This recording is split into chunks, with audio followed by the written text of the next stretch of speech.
Hello everyone and welcome back into my kitchen. Come on, let's make this recipe.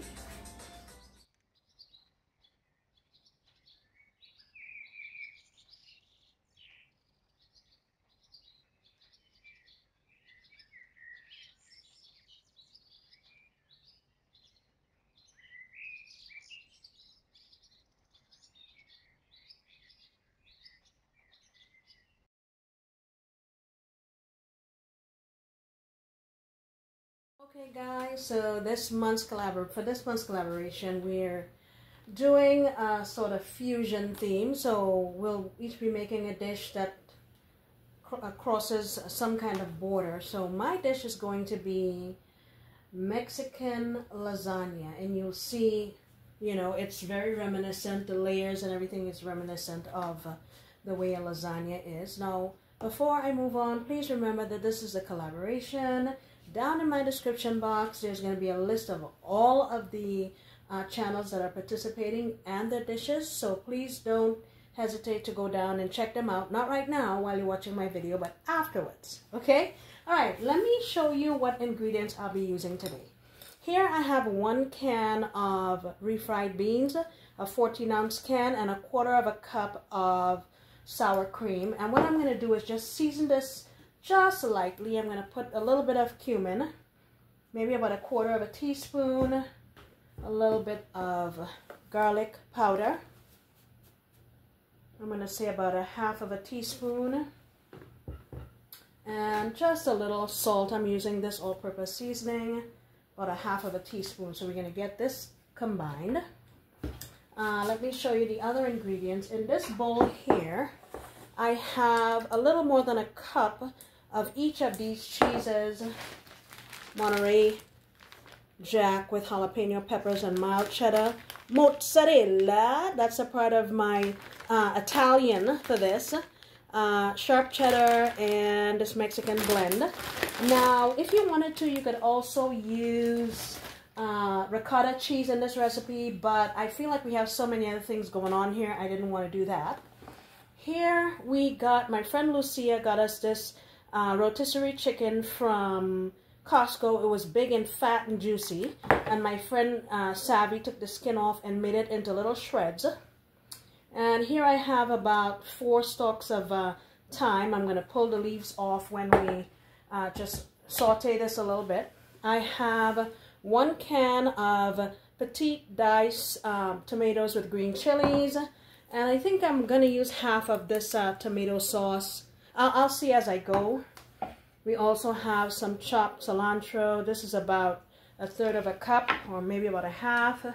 And then I have 1 can of corn, 1 can of black beans. This one had chilies chopped into it. I have some red bell peppers and a little bit of cilantro that I chopped. This was too many bell peppers. Okay, let me get all set up and we'll move on to sauteing our chicken. I forgot to say tortillas. Okay, I'm using flour. I guess you can use corn if you wanted to. Okay, so I have my pan here on high heat. I have 2 tablespoons of canola oil in my pan, and I'm going to go in with my chilies, my tomato with chilies, and I'm also going to add 1/2 of this can of tomato sauce. Yeah? Okay, so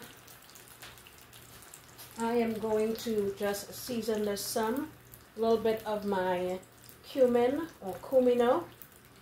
I'm calling that about 1 teaspoon.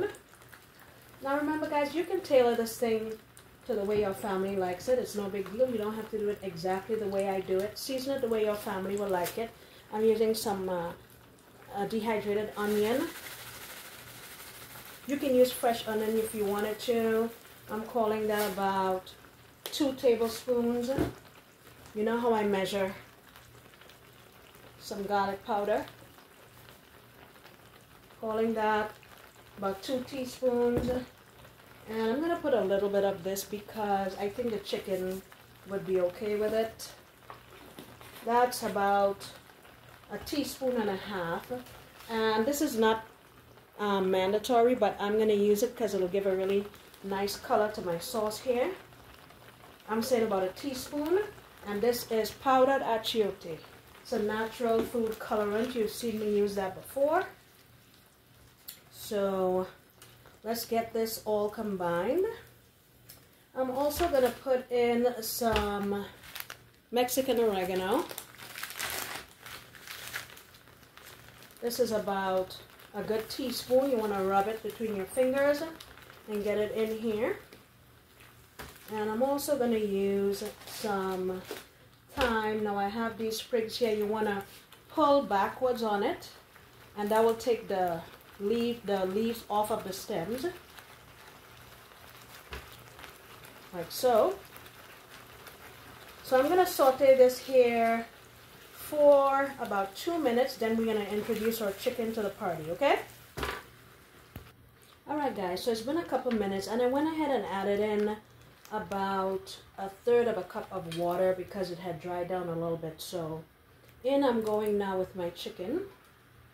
And really this doesn't need to cook for a very long time. I just want to heat it through. And I'm going to get this mixed up, and we will move on to the next part of the recipe. Alright guys, so I decided I'm going to put some of this on the bottom here just so we don't have any sticking. If you don't have it, no problem. You can just put some grease, and I put a little bit of this here also. Just a little bit. Alright. Now, yeah. Now Lucia, we could use that. My friend Lucia is handing me stuff. So I'm just going to smush this around here. Just want to cover the bottom.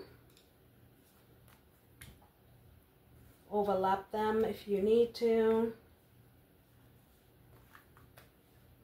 And now we're going to go with a layer of our chicken. Now you can use beef to make this also. That would be great. And if you wanted to, you could season the meat with taco seasoning, but I just kind of did my own thing. You know how I am. Coloring outside the lines. It's my thing to do. Alright, I'm going to get this layer on here. Alright, now you want to mix all your cheeses together. You can make any combination of cheeses that you like. I just thought this looked fun, so that's what we're going to do. Get on there. And the next thing we're going to do is put another layer of our tortillas. And then we're going to go in with our beans. We'll come right back. Alright, executive decision. I'm going to go in with this here on top of... You don't have to be a barbarian like me and use your hands. But I find that hands work very well. Ooh, look at how festive that is. Get that all mixed up. And then we're going to go in with another layer of our tortillas, okay? Oh my gosh, that looks so good. Alright. Alright, so we have our other layer, and we put our refried beans. I'm going to hit it with a little more cheese. I mean, why not? Okay. Now I'm going to go with another layer of tortillas. And I'm going to finish off with this. Be right back. Alright, now I'm going to hit it with a little bit of cilantro. We'll save a little bit for the finish. I'm going to go in here with some more of our medley of vegetables. Look at how beautiful that looks. And lastly, but by no means least, you know, cheese. So I'm going to put this in my oven at 350 for about 35 minutes. Really, everything here is cooked, but you just want to make sure everything's heated through, okay? See you back in soon. So this is the finished product. It took 35 minutes at 350 degrees. And look at that. Ooh. That looks and smells fantastic. Your family's going to love this. Of course, you can tailor it to the way your family would like it. If they don't like black beans, don't you use black beans. Just use what you want to do. You can use ground beef, whatever it is you like. Now, guys, remember that this is a collaboration, so please go on down in my description box and check out the dishes that are being made by the other participants. Thank you so much for coming back into my kitchen, and I'll see you next time when I promise to make another delicious recipe. Bye! Adios.